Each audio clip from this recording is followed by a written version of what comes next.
नमस्कार। देश देशांतर में आपका स्वागत है। मैं हूं कुर्बान अली। मशहूर फ्रेंच लेखक अल्बेर कामू ने एक बार कहा था कि मैं अपने देश को इतना प्यार करता हूं कि मुझे राष्ट्रवादी होने की ज़रूरत नहीं है। कामू के ये शब्द भारत की मौजूदा सूरत हाल पर एक सटीक टिप्पणी है। महाराष्ट्र के मुख्यमंत्री देवेंद्र फडणवीस ने कहा है कि जो लोग भारत माता की जय नहीं कह सकते उन्हें देश में रहने का कोई हक नहीं है। महाराष्ट्र में ही एक विधायक को इसलिए निलंबित कर दिया गया क्योंकि उनका कहना था कि वो भारत माता की बजाय जय हिंद कहना पसंद करेंगे। दोनों में क्या फ़र्क है नहीं मालूम, पर उन्हें सज़ा दी गई। कांग्रेस नेता मणिशंकर अय्यर कहते हैं कि यदि भारत माता की जय कहने का मतलब भारत की जनता की जय है तो मैं ऐसा कहने के लिए तैयार हूँ। इस बीच आरएसएस प्रमुख मोहन भागवत ने कहा है कि किसी को भी भारत माता की जय बोलने के लिए मजबूर करने की ज़रूरत नहीं है और इसके लिए किसी पर दबाव नहीं डाला जाना चाहिए। दूसरी ओर केंद्रीय मंत्री वेंकैया नायडू ने कहा है कि महाराष्ट्र के मुख्यमंत्री देवेंद्र फडणवीस, योगिक गुरु रामदेव और आरएसएस नेता भैयाजी जोशी ने इस बारे में जो कुछ कहा है सरकार उससे सहमत नहीं है और किसी के लिए भी भारत माता की जय कहना लाजमी नहीं है। पर बीजेपी अध्यक्ष अमित शाह और वित्त मंत्री अरुण जेटली का कहना है कि राष्ट्रवाद के मुद्दे पर पूरा देश उनके साथ है और बकौल उनके बीजेपी ने इस मुकाबले का पहला दौर जीत लिया है। इस बीच केंद्र सरकार की ओर से उर्दू लेखकों से कहा गया है कि वे अपनी किताबें प्रकाशित करते समय ये हलफनामा दें कि उसमें राष्ट्रहित के खिलाफ कुछ भी नहीं है। देश देशांतर में यही विषय है हमारी चर्चा का, जिसमें हम जानने की कोशिश करेंगे कि इस समय देश में राष्ट्रवाद को लेकर जो बहस छिड़ी हुई है वो कितनी सार्थक है और उसकी दिशा और दशा क्या है। इस चर्चा में मेरे साथ हैं कांग्रेस पार्टी के वरिष्ठ नेता और पूर्व केंद्रीय मंत्री मणिशंकर अय्यर, भारतीय जनता पार्टी के राष्ट्रीय प्रवक्ता डॉक्टर संबित पात्रा, जेएनयू में प्रोफेसर एमरेटस सीपी भामरी और वरिष्ठ पत्रकार कुलदीप कुमार। आप सभी का स्वागत है।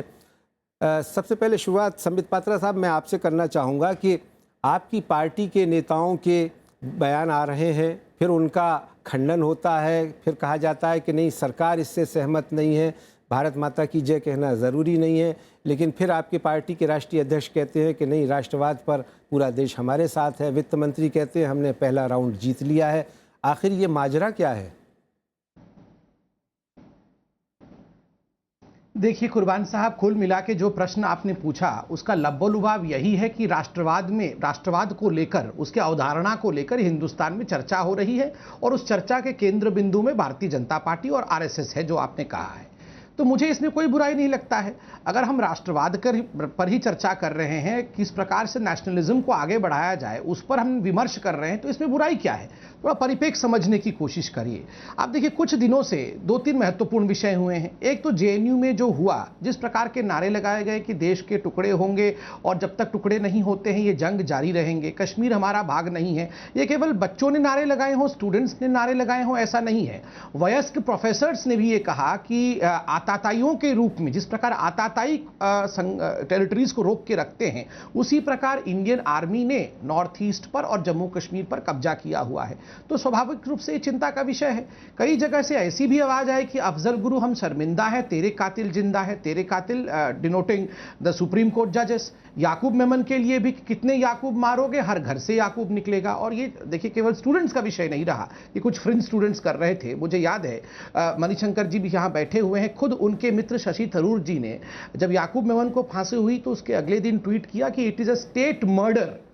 तो जब ये इतने बड़े विमर्श पे इशरत जहां को किस प्रकार एक शहादत प्राप्त महिला के रूप में प्रदर्शित किया गया, स्वाभाविक रूप में जब ऐसी चिंता की जा रही हो, देश में एक भाग में ऐसी चर्चा हो रही हो, तो अगर नेशनलिज्म पे, राष्ट्रवाद पे चर्चा हो तो इसमें मुझे कोई बुराई नहीं लगती। जी बिल्कुल, बुराई कोई नहीं है, लेकिन सवाल सिर्फ इतना है कि आप ही की पार्टी के नेता कहते हैं और फिर आरएसएस प्रमुख को और एक केंद्रीय मंत्री को सफाई देनी पड़ती है कि ये लाजमी नहीं है कि हर आदमी भारत माता की जय कहे, या जो बयान दिए गए हैं रामदेव जी की तरफ से, देवेंद्र फडणवीस की तरफ से और भैयाजी जोशी की तरफ से, उससे हम सहमत नहीं हैं। तो ये सफाई देने की क्या ज़रूरत है अगर आपका राष्ट्रवाद इतना मजबूत है तो? मैं इसको बताता हूं। देखिए सफाई का विषय नहीं है, ये एलैबोरेशन कहलाता है। आज के 24/7 मीडिया वर्ल्ड में स्वाभाविक रूप से तिल का ताड़ बनाना, बाल की खाल निकालना और उस पर डिबेट करना ये चलते रहता है। ये साधुवाद है, इसको ये वेलकम योग्य है, इसका हमें स्वागत करना चाहिए। जितना डिबेट होगा उतना अच्छा ठीक है। मगर आप देखिए कहीं भी जब आरंभ हुआ भारत माता की जय के डिबेट को, उस डिबेट में मोहन भागवत जी ने कभी नहीं कहा कि ये कंपल्शन है। उन्होंने कहा कितना अच्छा होगा यदि हमारा युवा वर्ग भारत माता की जय कहेगा रहेगा, भारत के प्रति गर्व की भावना रखेगा और पूरे विश्व में ही भारत का नाम होगा। मगर जिस प्रकार से उसको इंटरप्रीट करके एक व्यक्ति ने कहा कि अगर मेरे गले पर छुरी भी रख दोगे तब भी मैं भारत माता की जय नहीं कहूंगा, स्वाभाविक रूप से उससे एक नेगेटिव एनर्जी गई। जहां तक देवेंद्र फडणवीस जी का सवाल है, आप देखिए देवेंद्र फडणवीस जी ने 50 मिनट की भाषण की, 2 मिनट भारत माता की जय पे कहा, बाकी पूरा का पूरा 45 मिनट से अधिक का समय लातूर में किस प्रकार से ड्रॉट लाइक सिचुएशन, सूखे को कंट्रोल में किया जा सकता है, उस पर चर्चा की गई। और देखिए उन्होंने ये धमकी नहीं दी कि निकाल के फेंक दिया जाएगा। आप रहे मेरे साथ, मैं आता हूं आपके पास। भाषा का चयन हम सबको अच्छे से करना चाहिए। जी मणिशंकर जी, आप इस पूरी बहस को किस रूप में देखते हैं? और अभी आपका आज ही बयान आया है भोपाल में, आपने कहा कि भाई भारत माता की जय कहना का मतलब अगर इस देश की जनता की जय है तो मैं उसके लिए तैयार हूँ। उस कहने के पहले मैंने ये बताया था जी कि जवाहरलाल नेहरू जी के डिस्कवरी ऑफ इंडिया में यदि आप चैप्टर 3 पढ़ें तो उसमें वो कहते हैं कि सन 37 के इलेक्शंस में गांव-गांव वो जा रहे थे और लोग उनका स्वागत करते थे इस नारे के साथ, भारत माता की जय। और वो मंच पर चढ़ के उन्होंने अपनी जो ऑडियंस है उनसे पूछा कि भारत माता की जय आप कह रहे हैं, लेकिन भारत माता है क्या? क्या ये पेड़ है, ये पत्ता है, ये माटी है, वो पहाड़ है, क्या है?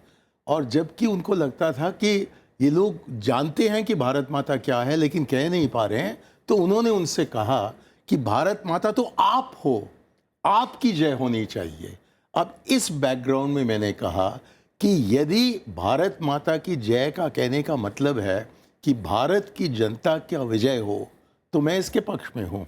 लेकिन, और ये मैंने कहा नहीं, लेकिन आपको मैं स्पष्टीकरण देने को तैयार हूँ कि यदि आप कहें कि भारत माता का मतलब है एक देवी, और कि वो देवी एक धर्म से जुड़ी हुई है, और कि उस धर्म से जुड़े हुए एक प्रकार का जो राष्ट्रवाद है, वो लोग कह रहे हैं जिन्होंने कि हमारे स्वतंत्रता संग्राम में भाग ही नहीं लिया, और कि इसको लिटमस टेस्ट बनाया जा रहा है ये तय करने के लिए कि मैं राष्ट्रवादी हूँ या नहीं, इसको मैं कतई मानता नहीं हूँ। और मैं ये ज़रूर बहुत ज़ोर से मैं कहना चाहता हूँ कि असद ओवैसी के कहने पर जो मतभेद छेड़ा गया है, मैं उसी असद ओवैसी के साथ पाकिस्तान गया था और टीवी इंटरव्यू में जहाँ की एंकर हामिद मीर थे, उन्होंने साफ वो जमाते इस्लामी लोगों को बताया कि आपकी कोई मदद की ज़रूरत नहीं है भारत के मुसलमानों को, हमारा संविधान है, वो संविधान हमारे लिए काफ़ी है, और कतई हम नहीं चाहते हैं कि पाकिस्तान या आप लोगों के तरफ से किसी प्रकार का दखल हो। उससे उन्होंने बाद में जोड़ा कि हमारे ही बुजुर्ग हैं, हमारे ही पूर्वज हैं जिन्होंने कि जिन्ना की मुखालिफत की और कहा कि तुम जो पाकिस्तान में जाना चाहते हो जा सकते हो, लेकिन हम यहाँ इस देश में हैं। और 180 करोड़ 18 करोड़ मुसलमानों को ये बताना कि या तो आप भारत माता की जय करो या तो आप पाकिस्तान जाओ, ये बिल्कुल गलत बात है। हम सब तैयार हैं ये कहने के लिए जय हिंद। अब इनको क्या इतराज है? ठीक, सिर्फ सुभाष चंद्र बोस ने अपना फौज तैयार किया, उसका क्या नाम दिया उन्होंने? आजाद हिंद फौज। उन्होंने स्वतंत्र भारत सेना नहीं कहा, क्योंकि वो सबको हम एक समेटना चाहते थे। जब से कि ये बीजेपी सत्ता में आई है और जब से कि ये आरएसएस पैदा हुआ है, उनका प्रयास ये रहा है कि इस देश को बांटो, और इस देश को बांटो धर्म के आधार पर। और इसलिए मैं समझता हूं कि जो कहते हैं कि भारतवर्ष हिंदुत्व के तरफ जाना चाहिए, वो लोग राष्ट्रवादी कतई बन ही नहीं सकते हैं, क्योंकि वो चंद हिंदुस्तानियों को ही हिंदुस्तानी समझते हैं, जहां कि मेरे जैसे लोग समस्त हिंदुस्तानियों को हम पेट्रियाटिक समझते हैं। और इसमें ये मैं कहना जोड़ना चाहता हूं कि मुसलमानों को वो मौका मिला जो कि हिंदुओं को नहीं मिला कि इस देश को छोड़कर किसी और देश में चले जाएं। 1947 में कुछ लोग वहां गए, बहुत से लोग हिंदुस्तान में रहे। मेरे ख्याल में इस लॉयल्टी टेस्ट की बात जो है, इसको बंद करना चाहिए और मानना चाहिए कि हमारे हिंदुस्तानी लोग इस लोकतंत्र में जो कुछ भी इजाज़त दी जाती है, हक जो दिया जाता है, उसका पूरा वो इस्तेमाल कर सकते हैं। और बीजेपी और संबित पात्रा के साथ सहमत होने की ज़रूरत नहीं है ये दिखाने के लिए कि हम देशभक्त हैं या नहीं। जी, मैं इससे पहले कि सीपी भामरी साहब के पास जाऊँ, संबित पात्रा साहब जी, बहुत संक्षेप में आप अपना कमेंट करें, फिर मैं आगे इस बहस को चलाता हूँ। देखिए, वैसे तो मणिशंकर अय्यर जी उम्र में भी और एक्सपीरियंस में भी मुझसे बहुत बड़े हैं, मगर जब उन्होंने कहा कि बीजेपी और संबित पात्रा से सहमत होने की आवश्यकता नहीं है चूंकि व्यक्तिगत नाम लिया, तो मैं उन्हें याद दिलाऊंगा कि पाकिस्तान में जब उन्होंने कहा था कि मोदी सरकार को गिराना है तो पूरा हिंदुस्तान उनसे सहमत नहीं। इसका जवाब मुझे एकदम देने दीजिएगा, आपने कहा कि क्योंकि ये बिल्कुल मुझे मिसकोट कर रहे हैं। सर आप जरूर दीजिएगा, मैं कंप्लीट कर लूं ना, आपको क्यों कंप्लीट करना, आप क्यों झूठ बोल रहे हैं? जरूर जवाब दीजिए। ये जो आपकी आदत हो गई है कि मुझे मिसकोट करना। टॉलरेंट हो जाइए, थोड़ा आप बड़े हैं, थोड़ा टॉलरेंट हो जाइए, थोड़ा सहिष्णु हो जाइए, मैं पूरा कर लूं, आप जरूर जवाब दीजिएगा। देखिए, आपने कहा ना जवाहरलाल नेहरू ने लोगों से पूछा कि क्या भारत माता की जय है, आपने कहा ये पेड़ नहीं है, ये पत्ता नहीं है, ये पहाड़ नहीं है, केवल लोग हैं। मैं थोड़ा इससे वैरी करता हूं, मैं मानता हूं ये पेड़, ये पत्ता, ये पहाड़, ये नज़ारा और हम सब लोग, ये भारत माता है। ये पेड़ पत्ता, क्लाइमेट, एनवायरमेंट, आप इसको अलग कैसे रख सकते हैं? सुजलाम सुफलाम मलयज शीतलाम, यही तो वंदे मातरम में है।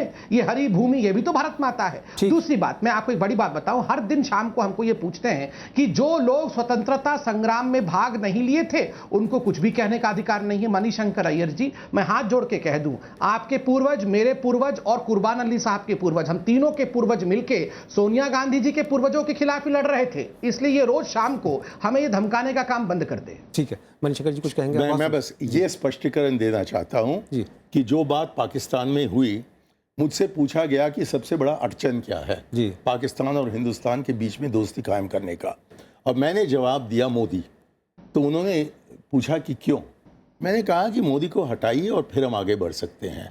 अब यहाँ तक सही है जो संबित पात्रा ने कहा, लेकिन एकदम वही एंकर ने मुझसे पूछा कि हम क्या कर सकते हैं, और मैंने उनसे कहा कि आप कुछ नहीं कर सकते हो सिवाय इंतजार करने का। मोदी को हटाने का काम हमारा है। अब बार बार हर प्रोग्राम में ये पत्रा का काम है कि पहले कहते हैं कि बड़ा बुजुर्ग है और फिर कहते हैं कि बड़े, मैं उनको बहुत आदर करता हूं, और फिर जाकर गालियां निकालते हैं। तो ये मैंने स्पष्टीकरण दे दिया है और उम्मीद रखता हूं कि आखिरी बात। और अब मैंने जो खास बात की, अब इसको तो इन्होंने मरोड़ दिया। मैंने एक मिनट, मैंने कहा कि जवाहरलाल नेहरू ने कहा कि आप हैं भारत माता। मैंने कहा कि यदि मायना ये हो कि ये पेड़ वगैरह जोड़ लीजिए, लेकिन कि जब आप कहते हैं कि भारत माता एक देवी है जिसका पूजा करना है, जिसका वंदना हो रहा है, तो तब मैं इसको स्वीकार करने को तैयार नहीं हूं, क्योंकि हमारे देश में कुछ ऐसे लोग हैं जो कि मानते नहीं हैं कि किसी देवी के सामने हमें पूजा करना हो। और इसलिए जो लोग जो भी नारा निकालना चाहें, जय हिंद हो, जय भारत हो, हिंदुस्तान जिंदाबाद हो, वो सब देशवासी हैं और सब राष्ट्रवादी हैं, और इसको एक ही स्लोगन बनाना यही है गलती। ठीक है, सीपी भामरी साहब, राष्ट्रवाद को लेकर जो देश में बहस चल रही है, एक राजनीतिक विश्लेषक के रूप में, एक पॉलिटिकल साइंटिस्ट के तौर पे आप कैसे देखते हैं? मैं मनी के हर शब्द से एग्री करता हूँ, लेकिन डिस्कशन को आगे ले जाने के लिए मैं दो बातें कहूँगा। राष्ट्रवाद का जो इस वक्त रूप दिया जा रहा है, वो रूप मैं नहीं मानता। मैं संविधान में एक रूप दिया गया है और मैं संविधान का हिस्सा हूं, और उसमें है we the people of India, और प्रियम्बल जो होता है ये होता है राष्ट्रवाद। और we the people of India, and what is that India? जो कॉन्स्टिट्यूशन ने बतलाया है, तो कॉन्स्टिट्यूशन मेरे लिए एक बाइबल है। वो है republican, secular, democratic, plural and respect for diversities. ये राष्ट्रवाद की परिभाषा है, और इस राष्ट्रवाद की परिभाषा को अगर सिंपल माइंडेड लोग नहीं समझ पा रहे, मैं एक बात और कह दूं कि आर्टिकल 370 और आर्टिकल 371, ये दोनों मिला के ये एक स्टैंप लगाते हैं कि ये राष्ट्रवाद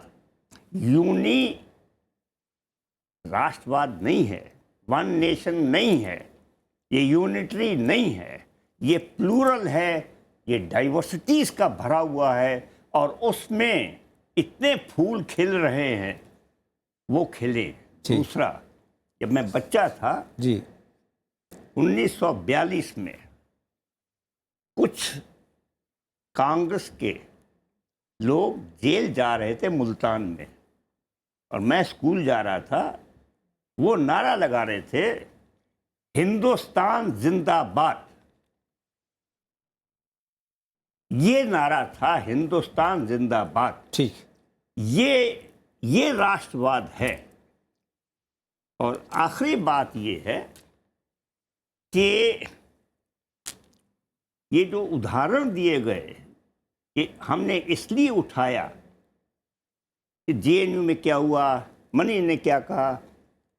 मैं एक बात स्पष्ट करना चाहता हूं, ये तो एक बहाना है। 1925 से लेकर जब आरएसएस की स्थापना की गई, तब से एक राष्ट्रवाद की परिभाषा दी गई है। वो राष्ट्रवाद की परिभाषा एमएस गोलवालकर ने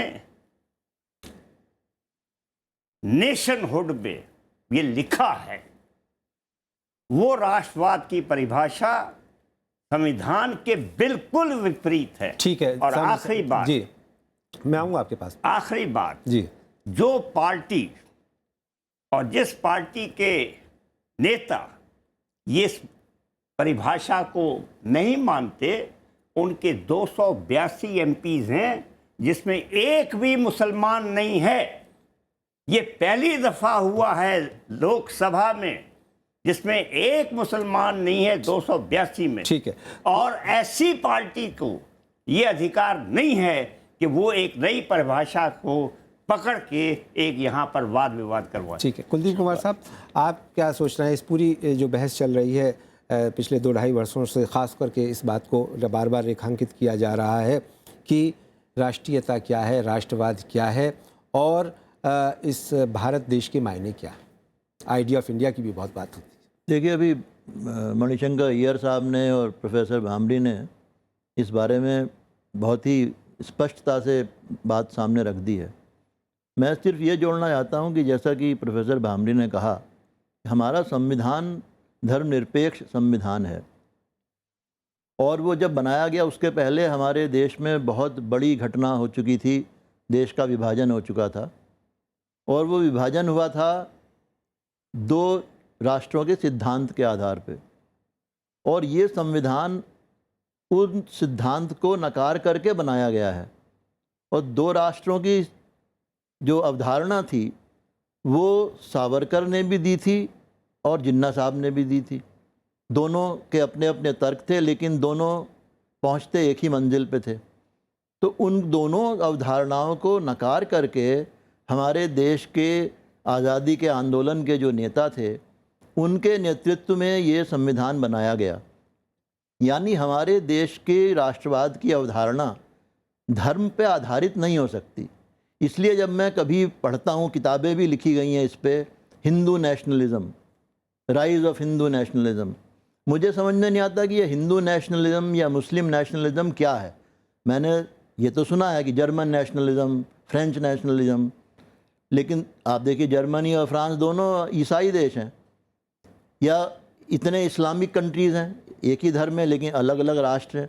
तो किसी भी राष्ट्र की अवधारणा किसी एक धर्म के ऊपर आधारित हो, ये मुझे समझ में नहीं आती। दूसरी बात, जो एक बात मैं और कहना चाहूँगा कि अभी जो ये सारी बहस चल रही है, इसकी वजह से हमारे देश की जो प्रमुख समस्याएं हैं वो सारी की सारी पृष्ठभूमि में चली गई हैं और ऐसा लगता है कि इस वक्त देश की सबसे प्रमुख समस्या है गौमांस, भारत माता की जय बोली जाए या न बोली जाए, घर वापसी। क्या हमारे देश की ये समस्याएं हैं? क्या इन पे हम विस्तार से रोज़ लड़ाई झगड़ा करके अपने देश को आगे ले जा सकते हैं? और जिस रास्ते से हम देश को आगे नहीं ले जा सकते, वो रास्ता राष्ट्रवाद का कैसे हो सकता है? ठीक। समित पात्रा साहब, मैं आपसे जानना चाहूँगा कि आपकी पार्टी, आपके नेता कहते हैं कि सबका साथ, सबका विकास। हम भारतीय संविधान में यकीन रखते हैं, जो राष्ट्र की एकता और अखंडता का कंसेप्ट संविधान में दिया गया है उसे मानते हैं। लेकिन आपने अभी संविधान दिवस मनाया और उससे ये लगा कि जो गणतंत्र दिवस है 26 जनवरी 1950 के आज को जो रोल है उसको थोड़ा कम किया गया। और इसके अलावा जैसा प्रोफेसर भामरी ने कहा कि वी अवर नेशनहुड डिफाइंड को आज तक आपने खारिज नहीं किया है, जो सिर्फ एक धर्म की सर्वोच्चता की बात करते हैं। तो ऐसे में फिर आपसे कैसे ये उम्मीद की जाए कि आप सही मायने में एक पंथ निरपेक्ष देश बनाएंगे इसको? देखिए, पहली बात तो है कि चूंकि 3 लोग मुझसे सवाल पूछ रहे हैं, थोड़ा वक्त दीजिएगा। नंबर 1, जो लास्ट में प्रश्न उठाया गया कि देश के सामने बहुत सारी समस्याएं हैं, केवल हम भारत माता की जय के विषय में चर्चा करें ये उचित नहीं। मैं बिल्कुल सहमत हूं। इसलिए मैं कहना चाहता हूं कि मोदी सरकार का भारत माता की जय का क्या अर्थ है? जब ब्रिक्स की इकोनॉमी ध्वस्त हो रही हो, गिर रही हो, वैसे में इंडिया उठ के खड़ा हो जाए और सबसे रैपिडली ग्रोइंग इकोनॉमी बने, यही मोदी सरकार की भारत माता की जय है। जब पूरे हिंदुस्तान में 6000 से अधिक गांव को बहुत छोटे समय में आप बिजली पहुंचा दें, ये भारत माता की जय है। सबसे अधिक कुकिंग गैस आप रिकॉर्ड टाइम में गरीबों तक पहुंचा दें, ये भारत माता की जय है। आप आज देखिए किस प्रकार से आधार कार्ड लीप्स एंड बाउंड्स के साथ बन रहा है। जनधन योजना के माध्यम से गरीब अब अकाउंट्स में आ गए हैं। 14-15 लाख करोड़ रुपए विगत 10 वर्षों में हिंदुस्तान का लूट लिया गया। वो एक्चुअली एंटी नेशनलिज्म है। वो भारत माता की जय कहे नहीं कहे वो अलग बात है, मगर जो लोग 14-15 लाख करोड़ रुपए काले धन के रूप में हिंदुस्तान से बाहर ले गए, बनाम एक ऐसी सरकार जिन्होंने 58-54 तक हिंदुस्तान का मिसअप्रोप्रिएट नहीं किया, ये भारत माता की जय है। 2-3 सवाल जो प्रोफेसर साहब ने कहा कि कॉन्स्टिट्यूशनल डेफिनेशन ऑफ प्रीएम्बल, देखिए मैं आपको बिल्कुल सीधा सीधा बता रहा हूं। प्रीएम्बल, कॉन्स्टिट्यूशन ये तो सिरोधार्य है, ये गीता है हमारे लिए, यही हमारे लिए कुरान है। मगर गांव का आदमी आपको आप देखिए, आज से पहले जब 1947 से पहले स्वतंत्रता की लड़ाई लड़ी जा रही थी, तो जो मुसलमान, जो हिंदू, जो सिख और जो ईसाई आके वंदे मातरम कहते थे, वो प्रीएम्बल पढ़ के नहीं कहते थे साहब, वो अपनी दिल की जुबान दिल पढ़ के कहते थे कि माँ के लिए लड़ना है, माँ के लिए मर जाना है। और वंदे मातरम एक ऐतिहासिक उवाच बना। मगर आज लोगों को धर्म के आधार पर परेशानी है कि हम वंदे मातरम नहीं कहेंगे। कुछ लोगों को जनगण मन से ही परेशानी हो गई थी। मुझे याद है मदरसा में पिटाई हुई थी एक टीचर की, क्योंकि उसने जनगण मन गाने की बात की थी। माता पे क्या परेशानी हो सकती? सबने कहा कि जय भारत कह दीजिए, जय हिंदुस्तान कह दीजिए, माता मत कहिए। मैं तो कहूंगा जो लोग अपने आप को इतना बड़ा फेमिनिस्ट कहते हैं, उनकी आज जो एंटी फेमिनाइन चेहरा है, जो मिसोजिनिस्ट बने हुए हैं कि माता मत कहलवाइए, बाकी कुछ भी कहलवा दीजिए, मैं उनसे पूछना चाहता हूं, माता ने क्या गलती की है? क्यों अपने माओ को हम इतनी निकृष्ट सोचे कि उनका नाम तक नहीं लिया जा सकेगा? क्यों? जिसने जन्म दिया हम उसका नाम तक नहीं ले सकते? लेकिन अब तो आरएसएस प्रमुख के बावजूद धर्म मां के शब्द से आहत नहीं हो सकता है। जी, ले आपके आरएसएस प्रमुख के बयान के बाद भी कि इसके बारे में कोई जबरदस्ती नहीं होनी चाहिए, थोपा नहीं जानी चाहिए, फिर भी आप इस बात को कहेंगे? अरे एक मिनट, आपकी इतनी माताएं हैं, भारत माता, आप बताइए प्रोफेसर साहब, एक मिनट, किसी प्रकार का कॉन्स्टिट्यूशनल अमेंडमेंट, एक सेकंड प्रोफेसर साहब, मैं कंप्लीट कर, जी प्रोफेसर, एक प्रकार का नियम, कानून, अमेंडमेंट लाया गया हो, ऑर्डिनेंस लाया गया हो, बिल्कुल नहीं, एक विमर्श है। ये इसमें किसी को कोई थोपा नहीं जा रहा है, किसी पे जबरन नहीं किया जा रहा है। देखिए, लोकतंत्र की सुंदरता है, विमर्श हो, विमर्श यदि ये नहीं कर रहे हैं तो सवाल ही नहीं उठता। कुछ लोगों को चिंता इस बात की है कि भारत माता की जय कहना पड़ेगा। जी नहीं, इसको आप क्यों इतना कह रहे हैं कि साहब ये भारत में रहना होगा तो वंदे मातरम कहना होगा, या जय भारत माता की जो नहीं बोलता उसके जगह भारत में नहीं है? नहीं। जी, अगर कंपल्शन बिल्कुल ऐसा नहीं कह रहे हैं, बिल्कुल ऐसा। मैंने कहा, आपने वेंकैया जी के विचारों को भी दिखाया अभी थोड़ी देर पहले। मैंने भी कहा कि 50 मिनट के भाषण में आप अगर 2 सेकंड को दिखाएंगे और फिर उसकी क्लैरिफिकेशन खुद देवेंद्र फडणवीस जी ने दी कि मैं तो मुसलमानों को बड़ा सम्मान करता हूं। अभी जो इतना बड़ा मुसलमानों का वहां जलसा हुआ जिसमें कि भारत के तिरंगे झंडे को फहराया गया और सबने भारत माता की जय की, जय हिंदुस्तान, जय हिंद किया, उस सबका उन्होंने स्वागत किया। तो इसे हिंदू मुस्लिम में बांट के मत देखिए। कुलदीप साहब, आप कुछ कह रहे थे? मैं ये कहना चाहता हूं कि हमें इस बात पे भी फ़र्क करना होगा कि अगर स्वामी रामदेव कुछ कहते हैं या कोई और कुछ कहता है उसमें, और किसी राज्य का मुख्यमंत्री कोई बात कहता है जो कि एक संवैधानिक पद पे है, जो कि जनता के द्वारा चुना गया है, उस राज्य का मुखिया है, अगर वो ये कहता है कि जो भारत माता की जय नहीं बोलेंगे उन्हें कहीं और चले जाना चाहिए, ये बहुत एक गंभीर बात है। उसको हम जो भागवत साहब हैं उनके बयान, क्योंकि वो किसी संवैधानिक पद पे नहीं है जी। या स्वामी रामदेव का बयान, इनके साथ हम उसकी तुलना नहीं कर सकते। ठीक है लेकिन अगर जी, अगर योगी आदित्यनाथ कुछ कहते हैं, वो गंभीर है, अगर वो सांसद हैं। अगर इनकी कोई योगिनी जो संसद में बैठी है वो कहती है, मंत्री है, जी, अगर वो कहती है, अगर साक्षी महाराज कुछ कहते हैं वो जो गंभीर बात। संसद में है, तो उनके ऊपर यही ऑब्जेक्शन है जो इन्होंने कहा ठीक। है कि वो संविधान को अगर उन्होंने ओथ लिया है वो है we the people of India. ठीक है प्रोफेसर साहब, मेरे पास वक्त की बहुत कमी है। ये सब बहुत आपकी अंतिम टिप्पणी कि ये जो बहस है ये किस ओर आप जाते हुए देख रहे हैं, इसका अंत क्या है? ये हिंदुत्व के ओर ले जा रहे हैं। भारत माता की बात करते हैं, लेकिन इनके गुरु हैं कौन? सावरकर। सावरकर ने इसको मातृभूमि नहीं कहा, इन्होंने पितृभूमि कहा। और वही गोलवालकर जिसका जिक्र आपने किया, उन्होंने हिटलर की बड़ी प्रशंसा की। और न केवल वी और द नेशन डिफाइंड में, उन्होंने बंच ऑफ थॉट्स में भी यही कहा है। ठीक। तो इसलिए मैं इन लोगों पर कतई कोई विश्वास नहीं रखता हूं। मैं समझता हूं कि इस देश को हिंदुत्व के दिशा में ये ले जाना चाहते हैं और ये एक तंत्र है उस दिशा में ले जाने का। और मुझको लगता है कि जो भारत को संवैधानिक रूप नहीं देना चाहते हैं, लेकिन उसको बदलकर इसको एक हिंदू राष्ट्र बनाना चाहते हैं, वो कभी भी राष्ट्रवादी हो नहीं सकते। चलिए, बहुत बहुत शुक्रिया Manishankar Aiyar ji, doctor Sambit Patra, professor CVR Bhamri और कुलदीप कुमार साहब इस चर्चा में भाग लेने के लिए। हम उम्मीद करेंगे कि राष्ट्रवाद को लेकर जो बहस चली है वो एक सार्थक दिशा में जाए और इसके एक सार्थक परिणाम हो, देश की एकता और अखंडता की बात उसमें हो, न कि देश को तोड़ने वाली बात हो। देश देशांतर में मेरे साथ इतना ही। नमस्कार।